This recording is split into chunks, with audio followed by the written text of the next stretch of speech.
कौन कौन है? अयोध्या के 4 वासी बताए गए। पहला, जिसका जन्म श्रीधाम अयोध्या जी में हुआ वो अयोध्या का वासी है। दूसरा, जिसका जन्म कहीं और हुआ हो और रहता है अयोध्या जी में, वो भी अयोध्या का वासी।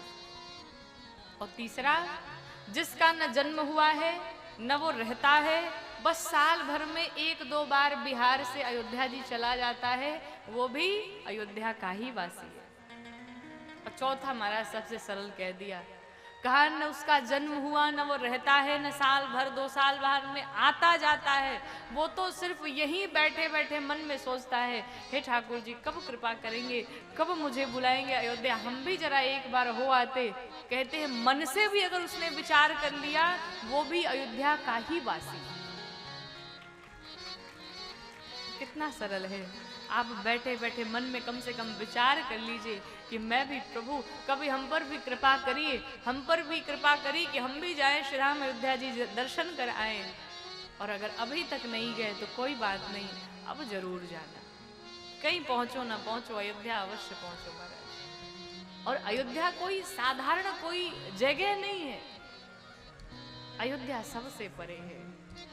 अयोध्या भगवान ने अपने मस्तक पर धारण किया है।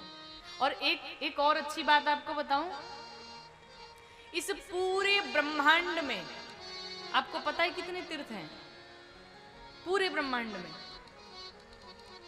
64 करोड़ तीर्थ हैं। कितने हैं?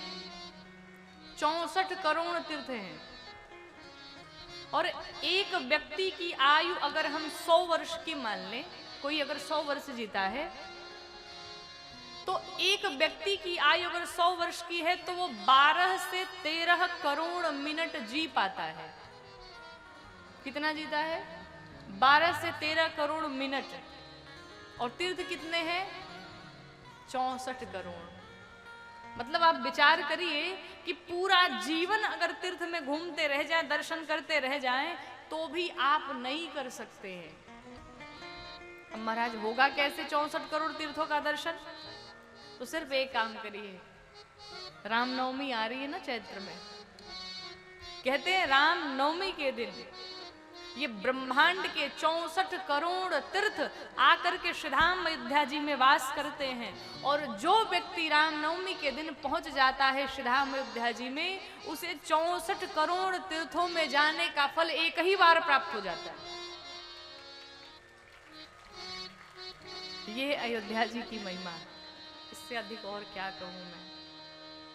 और हम सब कितने सौभाग्यशाली हैं कि जिस दिन को देखने के लिए हम सभी लालायित थे, हमारे पूर्वज चले गए, कितना संघर्ष किया सभी ने, लेकिन हम सब, ये पीढ़ी कितनी सौभाग्यशाली है कि हम सब रामलला का मंदिर बनते हुए देख पाए।